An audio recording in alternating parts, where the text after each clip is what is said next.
Everybody say, praise the Lord. Let us open our Bible on Philippians chapter 4, verse 13. Praise the Lord. I can do all things through Christ, which strengtheneth me. Yes. So mapalad, bulahan, ang bisang kinsa kanato nga makahimo sa tanang butang through our Lord Jesus Christ.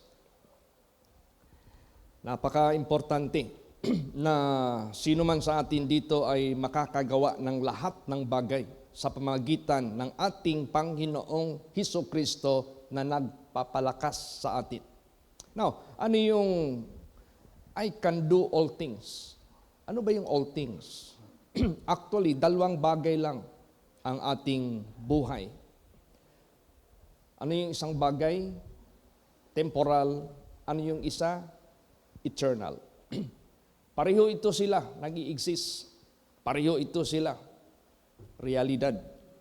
Ang temporal, that is our pertaining the life on earth sa physical. Ang spiritual, that is pertaining the life after here, our eternal state. Pero lahat yan, totoo yan. Ang ating temporal, it is more on the physical body that will enjoy. Our eternal, it is our spirit or soul will benefit. Pero itong dalawang bagay na ito, importante. Praise the Lord. So, para maging successful ka, para maging victorious ka, both temporal and eternal, both physical and spiritual. Lumapit ka, pumunta ka kay Hesukristo. Siya yung magpapalakas sa iyo para magawa mo lahat ng bagay sa buhay mo, temporal, eternal, material, and spiritual, victoriously, successfully. Ganun po. Napaka-importante niyan. So, ano yung material? Physical, health. Financial, yung ating pangangailangan. Emotional, yung ating damdamin. Yan tatlo na yan. Pareho yan temporary. Pero, kailangan natin maging successful tayo sa mga bagay na yan, or else malungkot yung buhay natin, or else talo yung buhay natin, or else hindi tayo tatagal sa sanglibotang ito. So, magagawa natin ang lahat successfully, victoriously, through our Lord Jesus Christ, sa pamagitan niya. Now, ito namang sa spiritual. Ano yun?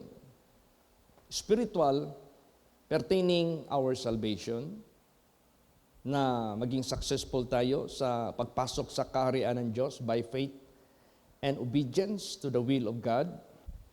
Ano pang spiritual? Yung mga pinapagawa ng Diyos sa atin dito sa lupa na ministry. Yung sinabi dyan na, be steadfast, unmovable, always abounding in the works of the Lord. Spiritual yan. For you know that your labor is not in vain in the Lord. Spiritual yan. Kasi spiritual investment yan. Yung ating paggawa sa ministry. So, sa temporal man, sa eternal man, material man, or spiritual man, makakagawa ka successfully, victoriously, through our Lord Jesus Christ. Paano, Pastor, kung hindi by Jesus Christ? Okay, palagay na lang natin, successful ka nga not by Jesus Christ, sa sarili mo lang, sa deception ng masamang espiritu. Yes, maging milyonaryo ka, bilyonaryo ka, yung testimony ni Sister Susan, may abogado na nakasakay doon. Nalunod ba yung barko? O nalunod? Oh. Kaya anong sinabi dito? What shall it profit a man? Even though you gain the whole world, but you lose your own soul. Why you lose your own soul? Dahil hindi si Jesus Christ ang naging kalakasan mo to obtain all things victoriously. Pag sinabing to obtain all things victoriously, successfully, by the strength of Jesus Christ, dalawa yan, temporal and eternal successful ka. So kung hindi si Jesus Christ ang siyang nagpapalakas sa iyo, maging successful ka man dito sa literal material, pero useless yan. Walang kabuluhan yan. Nag-enjoy ka lang sa sandali. Failure ka sa eternal state mo. Failure ka sa eternal preparation mo. Failure ka sa eternal happiness mo. Failure ka sa eternal benefits mo. Papunta ka doon sa kapahamakan. Hindi yan successful sa buhay ng tao. Kaya, napakahalaga na si Kristo ang nagpapalakas sa atin para magawa natin lahat ng bagay victoriously, successfully, both temporal and eternal. Amen? Praise the Lord. Ngayon, pupunta tayo sa spiritual side. Ipalagay natin, na-obtain naman natin yung sarili natin na by the strength of God, nakapagpanindigan tayo. At we are looking forward na maka-endure tayo hanggang sa wakas. I-provide naman ni Jesus yung mga necessities natin. Hindi naman tayo pinababayaan ni Jesus sa ating mga pangailangan. So ipalagay na lang natin granted yung ating mga necessities sa temporal. Granted yung ating mga necessities sa temporal. Although meron pang mga parating pa.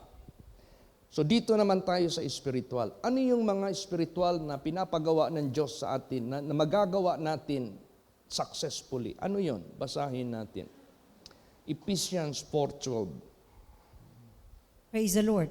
For the perfecting of the saints, for the work of the ministry, for the edifying of the body of Christ. So this is more on the spiritual side. Una, perfecting of the saints. Ano yung perfecting of the saints?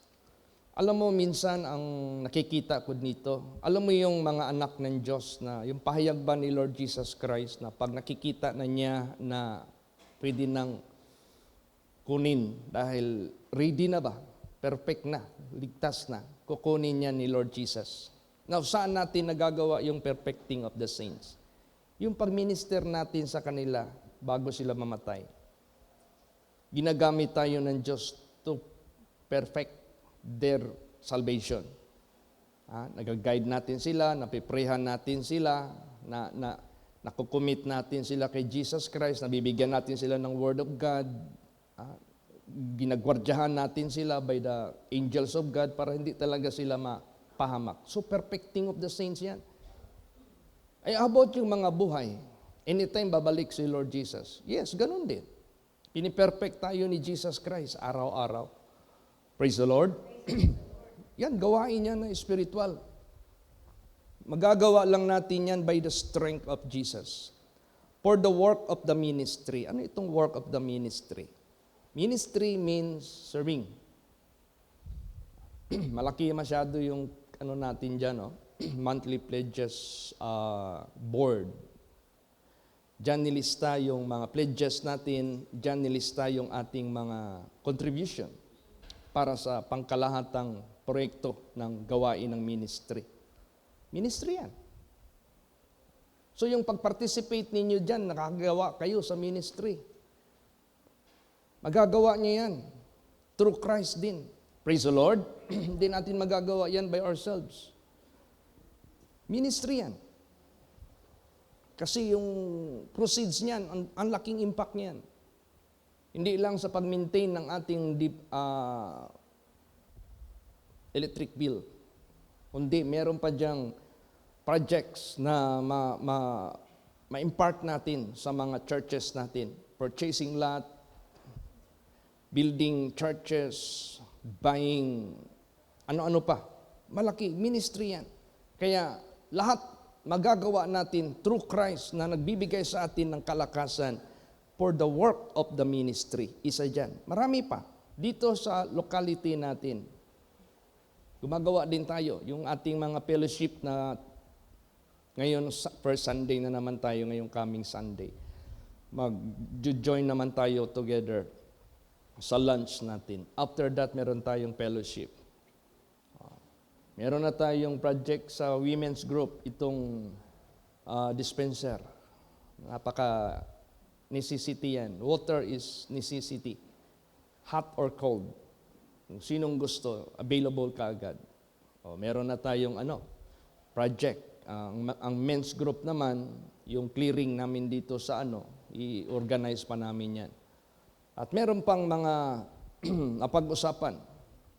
I-follow through natin yan. That is ministering. Magagawa natin yan through Christ. Na nag-i-strengthen sa atin, hindi natin magagawa yan without the strength of God. Thirdly, for the edifying of the body of Christ. Ano itong body of Christ? Body of Christ is composed apostles, prophets, teachers, helpers, governments, and diversities of tongues. Kailangan mapagtibay yung ating body of Christ. Kasi pag healthy ang body of Christ na inorganize ng ating Panginoong Kristo, madali tayong makakakilos. Madali yung ating coordination, madali yung ating cooperation, madali yung ating collaboration. Madali ang communication. Lahat. Smooth ang lahat. Pag may mga proyekto tayong dapat pagtuunan para sa gawain ng Diyos, yung body of Christ, yan yung magpaparticipate to perform. So we can do all things through Christ na nag-i-strengthen sa atin. Amen? Praise the Lord. Ganun ka-importante. So yung tinatawag na perfecting of the saints, ang ibig sabihin yan, yung mga membro, ma-present natin perfect sa presensya ni Jesus. Whether by death or by life, basahin natin. Colossians 1:28. Praise the Lord.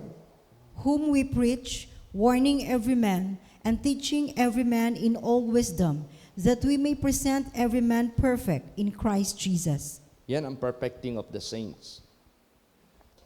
We preach, we give warning, we teach every man in all wisdom. For what purpose? Para ma-present natin bawat isa perfect in Christ Jesus. Pag sinabing perfect, accepted in His kingdom. Pag sinabing perfect, that is finished product na saved siya. Pagdating ng panahon, ma-rapture siya. Pagdating ng panahon, ma-first resurrect siya sa first resurrection. Perfect, ma-present. Kaya napaka-importante yung preaching. Napaka-importante yung mga warnings. Napaka-importante yung mga teachings. Kaya isa dito, teaching. Kaya kayo ng mga Sunday school teacher, pahalagahan ninyo yung ministry ninyo. Mahalaga yung teaching. Isa yan na magpe-perfect sa mga people of God, children of God. Kaya mag-pray kayo ng wisdom what to teach.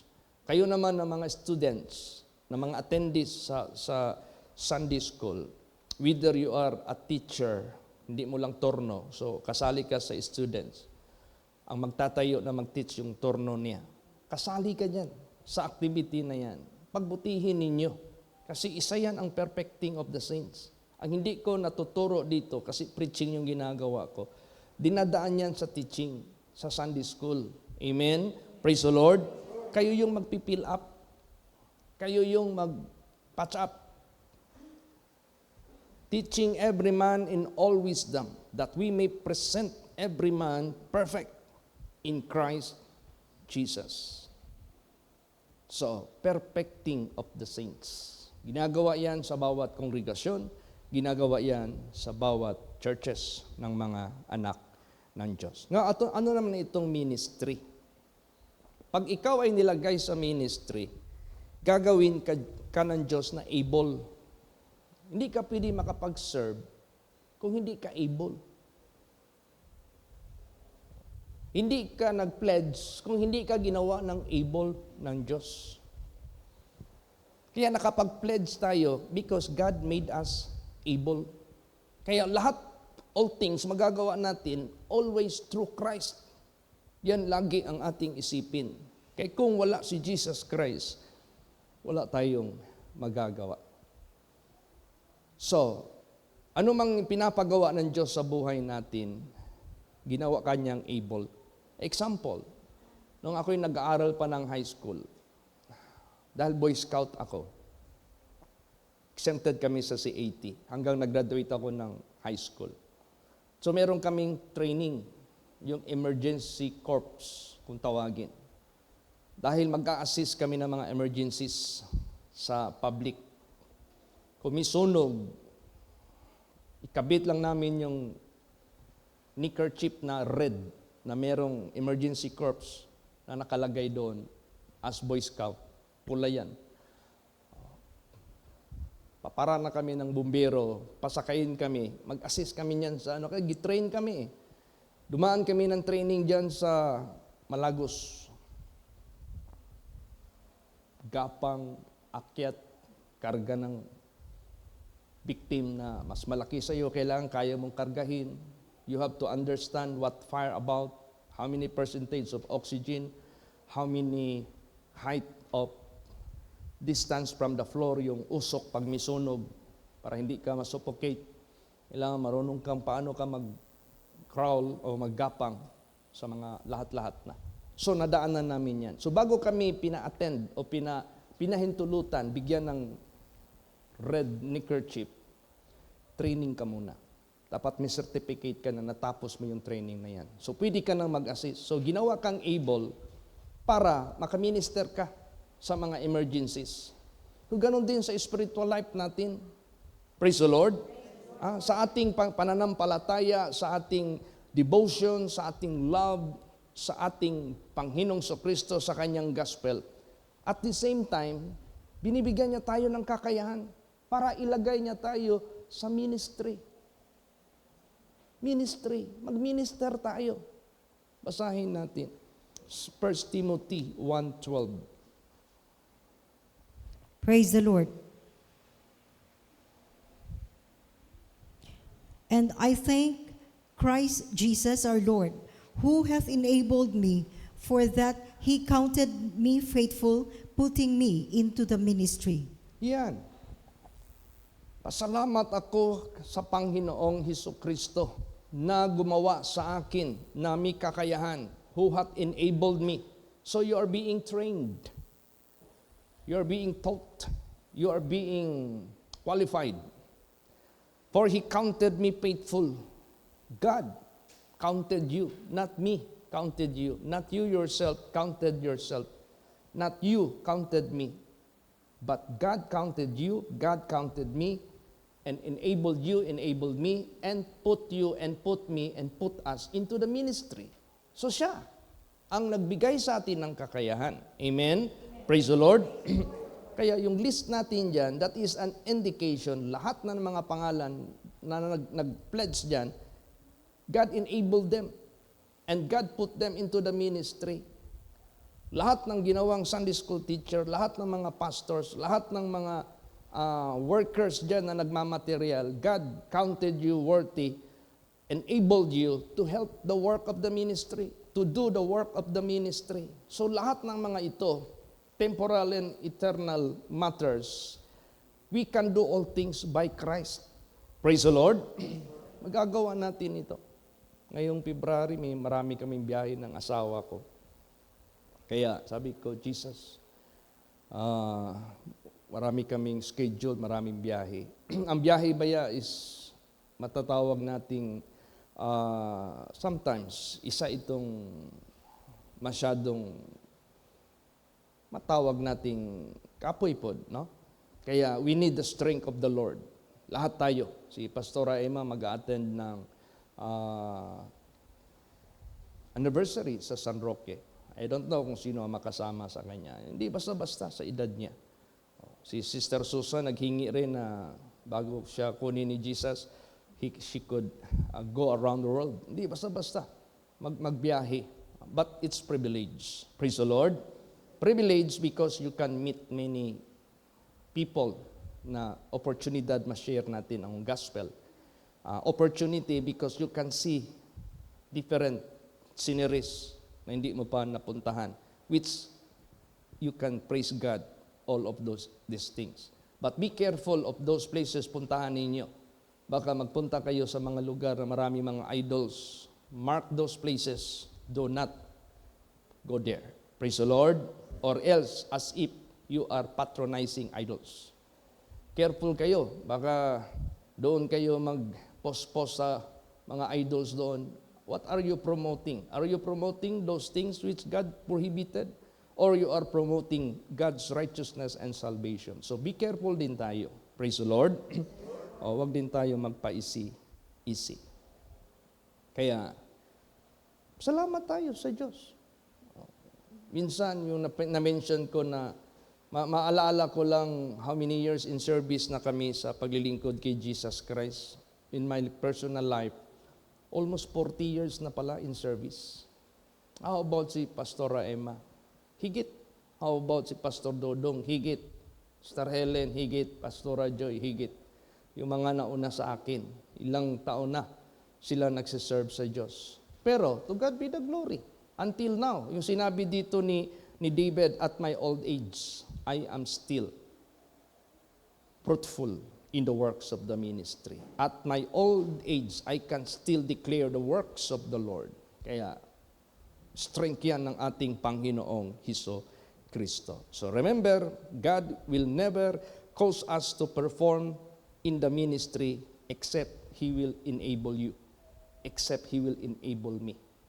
Amen? Praise the Lord. So bakit kami nagbabiyahe na iba't ibang lugar? What kind of business I am about to do? Bakit nagbabiyahe kami?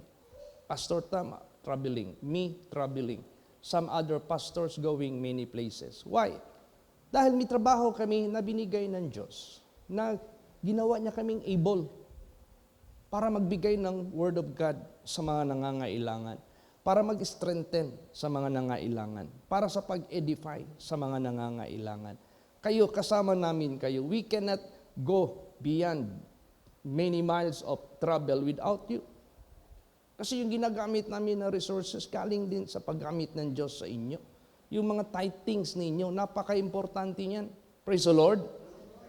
Na-i-stretch yung aming mga biyahe, nasusuportahan yung aming mga trips kung saan kami magpunta. Plus turbo pa ng ating Panginoong Hesus Kristo. You know, traveling is another kind of very expensive.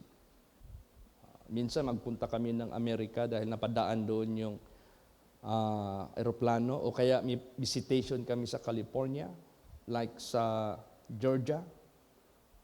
Mag-inom ka lang ng tubig doon sa airport. Grabe ka mahal. Tapos kung pintahin mo sa dollar, ay nako, halos yung isang bote, ma-amaze ka. Grabe mahal. Pero, God enabled you. God give you a capacity to perform His ministry. Kahit saan ka pa ipapadala ng Diyos, hindi ka mahihirapan. Praise the Lord. O, kaya itong lahat, galing yan kay Lord Jesus Christ. Galing yan sa Panginoong Diyos. Kaya, lahat tayo, magpasalamat tayo sa ating Panginoong Diyos. Dahil masaya tayo na nakakagawa tayo ng marami para sa gawain ng Diyos. Marami ding mga tao magpupuri sa Diyos dahil they are so much blessed as God using us. Basahin natin yan. Acts 20:24. Praise the Lord. But none of these things move me, neither count I my life dear unto myself, so that I might finish my course with joy, and the ministry which I have received of the Lord Jesus, to testify the gospel of the grace of God. Yes, walang makamove sa atin.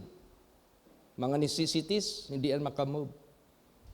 Restrictions over many places, hindi yan makamove. Financial necessities, hindi yan makamove. Weather, hindi yan makamove. Governments, hindi yan makamove. Spiritual na mga kaaway natin, hindi yan makamove. Kaya wala. Kaya sinabi dito, but none of these things move me, neither count I my life dear unto myself, so that I might finish my course with joy. And the ministry, see, ito ministry natin, gampanan talaga natin ito, which I have received of the Lord Jesus. Sino nagbigay nito? ang ating Panginoong Hesukristo. Dahil siya nagbigay nito at ginagawa natin ito, meron tayong tatanggapin pagharap natin sa Kanya. Amen? Praise the Lord. Kaya sabihin ni Lord Jesus Christ na pagkatiwalaan ka sa maliit na bagay, papagkatiwalaan kita sa malaking bagay. Habang nandito tayo sa mundo, binigyan niya tayo ng ministry na pagkatiwalaan tayo, faithful tayo sa maliit na bagay, pagkatiwalaan din tayo sa malaking bagay. To testify the gospel of the grace of God. Salamat ako kay Lord Jesus Christ na na-restore yung ating unity, yung ating government, yung health ng ating government. Salamat ako kay Jesus Christ na ito po ay na-strengthen pa. Importante kasi itong body of Christ. Kaya edifying of the body of Christ, palakasin natin ito. Pagtibayin natin ito. Huwag natin hayaan ito manghina. Huwag natin hayaan ito masira. Huwag natin hayaan ito mabungkag. Anong mabungkag? Magkawatak-watak. Kailangan natin itong pagtibayin. Basahin natin. Ephesians 4:16.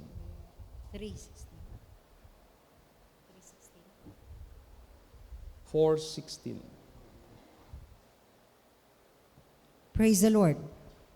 From whom the whole body fitly joined together and compacted by that which every joint supplieth, according to the effectual working in the measure of every part, maketh increase of the body unto the edifying of itself in love. Yes. Yung whole body of Christ, fitly joined together. Pag sinabing fitly joined together, walang gap. Walang distance. Walang separation. Pag sinabing fitly joined, yan yung makina. Yung makina, lalo't na yung diesel. Ang nagpapaandar lang yan, walang spark plug yan. Walang kurinti nagpapaandar dyan. Ano lang? Yung kanyang fuel at yung combustion. Ano yung combustion? By compression. Ano yung compression? Yung masikip na piston na nakalagay sa cylinder, pag yan ay magkilos, yung kanyang pressure, ipipressurize niya yung magkakaroon ng combustion yan. So magkakaroon ng friction yan, kaya aandar yung makina. So yung diesel na yan, usually, hindi yan pwede maluag. Hindi yan pwede mihungaw. Yung linya lang ng krudo, pag merong leak yan, hindi yan mag-andar. Kasi ang diesel, design yan for compression. Kaya tayo, parang diesel tayo. Kailangan yung body of Christ na ito, ingatan natin ito, mahalin natin ito, yung ating unity, yung ating compact, yung pagkasikip talaga ng ating pagkakaisa. Joined together and compacted by the which every joint supplieth, according to the effectual working in the measure of every part, making increase of the body unto edifying of itself in love. Mapa-increase pa natin ito. Yung capacity natin, yung strength natin, mapa-increase pa natin ito. We can do more for the work of the Lord. As far as we can send more missionaries to the far places. As far as we can send more spiritual workers to many countries. Amen? Praise the Lord. So, yan ang gusto ng Diyos sa atin. At ang pinakasusi nito, yung unang verse, I can do all things through Christ. By Christ lang. Basahin natin. John 15:4 and 5. Praise the Lord. Abide in me, and I in you. As the branch cannot bear fruit of itself, except it abide in the vine, no more can ye, except ye abide in me.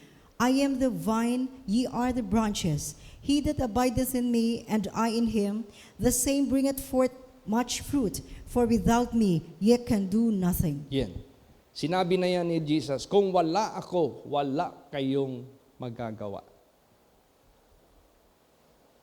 Pag sinabing wala kayong magagawa, we are not effective after all. We are not capable after all. We are not able after all without Christ. Kaya ang instruction ni Jesus sa atin, abide in me. Praise the Lord. And I in you, as the branch cannot bear fruit of itself except it abide in the vine, no more can ye except ye abide in me. Without me, you can do nothing. Yun ang final ni Jesus Christ. Kaya, bawat isa sa atin, manatili tayo kay Jesus Christ sa kanyang salita. Obediently. Amen? Praise the Lord. Ngayon, ang gagawin natin, para lahat ng ating mga hinaharap na challenges sa ministry, sa pinapagawa ng Diyos sa buhay natin, wala na siyang instruction sa atin. Pray. Ask. Basahin natin. John 15, verse 7. Praise the Lord. If ye abide in me, and my words abide in you, ye shall ask what you will, and it shall be done unto you. Yun yung mensahe noong prayer meeting. Pray. Prayer. Ask anything. Ask all things. Whatsoever ye ask in prayer, believing, ye shall receive. All things, whatsoever ye ask in prayer, believing, ye shall receive. Siya ang kikilos sa kanyang kapangyarihan. Magtataka na lang tayo. Amen? Praise the Lord.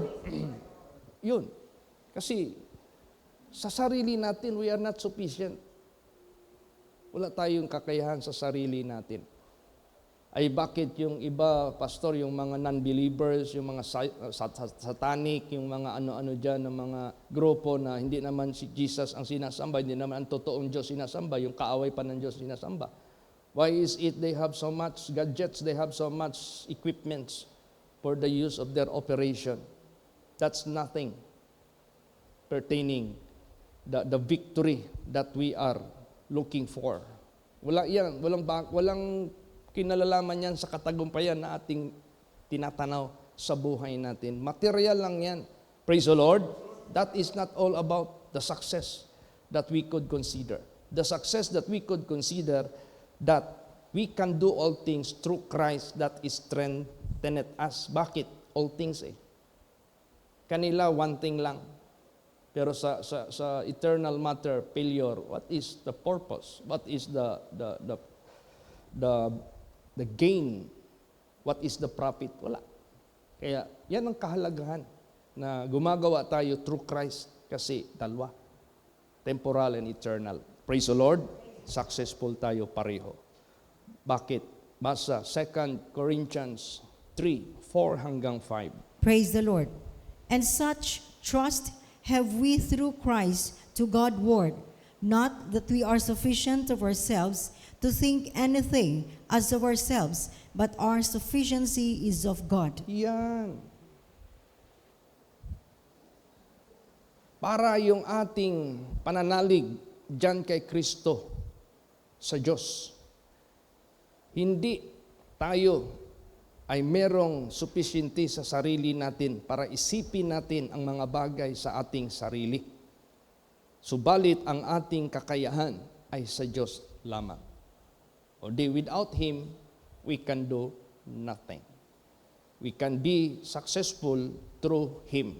Kaya, meron tayong kapanatagan ng ating puso. Maharap natin lahat ng mga challenges victoriously, successfully. Both literal and spiritual. Praise the Lord. Kaya dahil lahat ito, hawak naman ng ating Panginoong Hesus Kristo. Alam mo sa buhay natin, huwag nating pabayaan yung ating strength in the inner man. Kasi yan lagi nagsisimula ang ating success, ang ating victory by Christ Jesus. Kasi nagdidil ang Diyos sa atin in our inner man.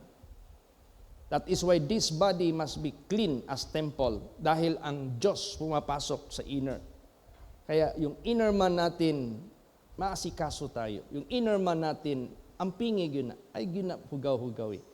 This is how God will dwell and deal with us. Praise the Lord. Basahin natin. Ephesians 3:16. Praise the Lord. That He would grant you, according to the riches of His glory, to be strengthened with might by His Spirit in the inner man. Yan. Ano yung igagrant niya sa atin? Ano yung igagrant niya sa atin according to the riches of His glory? Igagrant niya yung mga fulfillment ng ating katagumpayan na ating hinihingi sa Diyos. Igagrant niya yung ating mga necessities na magagamit natin para sa ating paglilingkod sa Diyos. Igagrant niya yung ating mga hinihiling pertaining sa will niya. Tapos, to be strengthened with might by His Spirit in the inner man. Dahil diyan nagdidil ang Diyos sa atin sa loob ng ating katawan. Kaya dito, ito yung gagamitin ng Diyos for His glory and for His honor. Kaya do not forget, ayaw kalimti, prayerful, watchful, palakasin lagi natin ang ating inner man. Basa pa, Ephesians 6:10. Praise the Lord. Finally, my brethren, be strong in the Lord and in the power of His might. Yes. Be strong in the Lord and in the power of His might. Yung kalakasan ng ating Panginoong Diyos. Tapos tayo, pag meron tayong hinihiling sa Diyos, be patient. Tapos, with joyfulness. Yung bang naghintay ka na mayroon kang pagtitiis na paghihintay, hindi ka apurado, pero may kasayahan ka. May pagpapasalamat ka sa Diyos. Amen? Praise the Lord. Basahin natin. Colossians 1:11. Praise the Lord. Strengthen with all might according to His glorious power unto all patience and long-suffering with joyfulness. Yes. Pinapalakas ng lahat ng kalakasan ayon sa kanyang kaluwalhatian ng kanyang kapangyarihan. Doon sa unto all patience and long-suffering with joyfulness. So kailangan be patient. Be willing to wait. Praise the Lord. Willing ka. Huwag tayong katulad sa mga people of Israel noon. Natagalan lang si Moses sa Mount Sinai. Anong ginawa ng mga people doon sa baba? Oh, Moses is dead already. Nobody will guide us and lead us to the land of promise. Let us therefore go back to Egypt and let us make golden calf that will be our God and that will lead us back to Egypt. Hindi sila nakahintay. Kaya sa buhay natin, we must be willing to wait with joyfulness. Praise the Lord. Habang pinapalakas tayo ng ating Panginoong Diyos. Kaya huwag tayong manghina. Kaya lahat, dalhin natin sa prayer. Kaya yung pinipray ko kay Lord Jesus na itong mga opening sa ibang bansa. In His time, He will make all things beautiful. At saka yung fulfillment ng ating mga churches. At nagbalita sa akin si Pastor Alan, kasi ang problema nila doon, buhangin. Buhangin. Walang truck na makadala ng buhangin from San Ignacio going up to Dahican sa sobrang hirap ng daan. May nag-attempt, hindi nakarating, binuhos na lang doon sa Madsayap. Hinakot na lang ng motor. Kung doon naman sila magkuha ng buhangin sa pinaka-ilog na ilang kilometro bago marating, ang hirap naman ang pag-alsa. Kalabaw, motor, ang hirap. Hiniram nga yung natin, hoist dito na capacity of 1 ton, hindi rin nagamit. Hindi rin magamit. Ngayon, nagbaptism sila bago lang. Maraming baguhan doon, 7 ata. Nagbalita sa akin si Pastor Alan kanina. Pastor Chit, good news. Bakit? Bukas, Sabado, magbayanihan na kami, maghakot na kami ng buhangin. Oh, saan kayo maghakot ng buhangin? Yung nabautismohan, yung venue ng aming baptism, kung saan kami nagbautismo, yung ilalim, buhangin, ang daming buhangin na discover namin. Sabi ko, how far is that from our church? Approximately 2 kilometers lang. O di, ang lapit lang. Praise the Lord. 2 kilometers, malapit na yan doon. Sa atin, malayo. Alam nyo ba, galing dito hanggang Mintal, ilang kilometers yan? Brad Sel, nasukat mo yan sa motor mo? 3? Yeah, 3 kilometers. So, galing dito hanggang sementeryo lang siguro. Kaysa, ang hirap. Ngayon, Saturday, magbayanihan na sila. Magpo-flooring sila. Intended yun sa flooring ng ating simbahan. Tapos, na semento naman yung gilid, pati yung likod. Wooden ang kanilang gagamitin na. Ano na sila. Yan, pray natin. Lahat gagawa ng paraan ng Diyos. Nandyan lang pala yan, malapit. Di ba, in His time, He will make all things beautiful. Praise the Lord. Kaya, lahat, be patient tayo. So, walain na natin yung pagkadismaya. Umari, walain na natin yan sa vocabulary natin.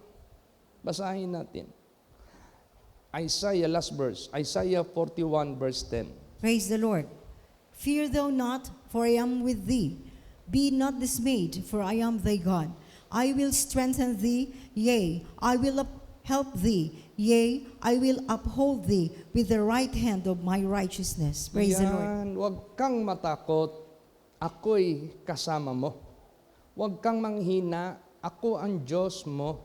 Papalakasin kita, oo, tutulungan kita, oo, alalayan kita sa kanang kamay ng aking katuwiran. See? Kaya salamat tayo sa ating Panginoong Diyos na lagi niya tayong inapalaala. We can do all things through Christ that strengtheneth us, both temporal and eternal things. Amen? Praise the Lord. Kaya magtatagumpay tayo. At let us finish this course with joy. Saan man tayo para tingin ng Diyos, bahala na. Basta gawin natin ito na merong kagalakan. So, to God be the glory. So, yan ang paalaala ng Diyos sa atin. He is our success. He is our strength. Hintay lang tayo sa ating mga dinadalangin. Praise the Lord. Magsitayo po ang lahat.